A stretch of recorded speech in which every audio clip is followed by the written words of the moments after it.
மக்களே. ரொட்டி ஏண்டா அப்படி இருக்கும்னு மட்டும் பாருங்க தெரியும். இப்போ நான் எண்ணெய் தடிக்கிறேன், மேலே எண்ணெய் தடிக்கிறேன்.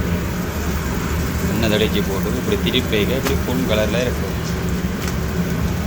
பாருங்க எப்படி இருக்கு, முகம் தெரியுதா? இருக்கும் சுடும் தான் தெரியும் தானே, எம்பளை போக வேண்டிய தடவை தெரியாது. ஓகே பாருங்க ரொட்டி எப்படி இருக்கு.